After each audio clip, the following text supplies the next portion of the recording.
Hi there. Let's demystify and simplify, decode all of these tax announcements that you've been hearing from Budget 2023, specifically the tax announcements that impact your life and my life. I'm talking personal finance and personal income tax. That was the big headline. First and foremost, the new tax regime, the concessional tax regime that was introduced a couple of years back, that has been rejigged in this budget, and that has been made the default tax regime. So you will actually have to go and specifically tell your CA or your payroll people in your company to make you be a part of the old regime. You'll have to specifically do that. Otherwise, by default, you are already in the new regime. Now, let's look at the features and what all changes, starting with the tax slabs. First of all, up to 3 lakhs, nil, no tax. 3 to 6 lakhs, there's 5% tax. 6 to 9 lakhs, you're in 10%. 9 to 12 lakhs, the tax rate is 15%. 12 to 15, 20%. And this is the important one. Now, those earning up to above 15 lakh rupees will be taxed at 30%. Remember, in the old regime, anyone earning above taxable income above 10 lakhs comes in the 30% bracket. So this is the big advantage. The last slab here, the advantage of this new regime. A very important feature, and that should make this regime attractive, is the rebate, which has been hiked from 5 to 7 lakh rupees. So in effect, anybody who's earning up to 7 lakh rupees doesn't have to pay taxes, and there's nil tax liability over there. So that's a big sweetener that has come in. Just a reminder, if you are earning income from business or profession, not salaried income, then you have the option of sticking to the old regime, but only for 1 year.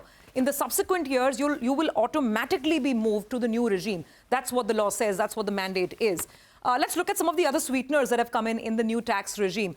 Standard deduction has been introduced. It was always there in the old regime. It will now also be available in the new tax regime. However, no ATC, no ATD. Your deductions under those popular sections, Mediclaim and ATC, they are not available in the new tax regime.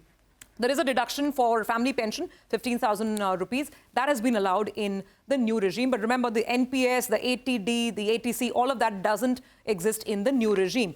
Now let's talk about the super rich. Some relief for them if they're coming in the new regime, because the highest level of surcharge has been lowered. In fact, the highest surcharge slab itself has been done away with. And now the highest slab is going to be 25%, not 37%. Let's just tell you how this really works. The highest slab now is 25%. Anybody earning over 2 crore rupees will have to pay tax at the rate of 25%. In fact, we'll just demonstrate this in the surcharge tables in just a bit. The maximum tax rate because of the surcharge was almost 43%. Now it comes down to 39% for those who will opt for the new scheme. And just for reference, we'll just show you the surcharge rates as well.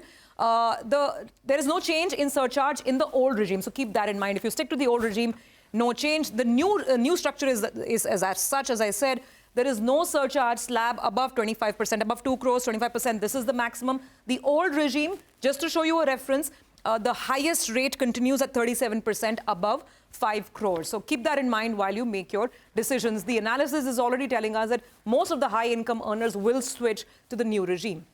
Let's talk about housing. Now, here there's some tightening that has happened, because if you were selling a house, there was capital gain on that, you could claim relief by reinvesting those proceeds in a new house, in a new residential property. But that has been now capped at 10 crores. There's no relief above the 10 crore threshold. So that's the important one on housing or on property.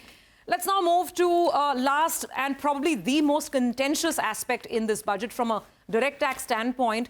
Insurance policies, not ULIPs, the other ones, the traditional plans, they will start attracting tax. How?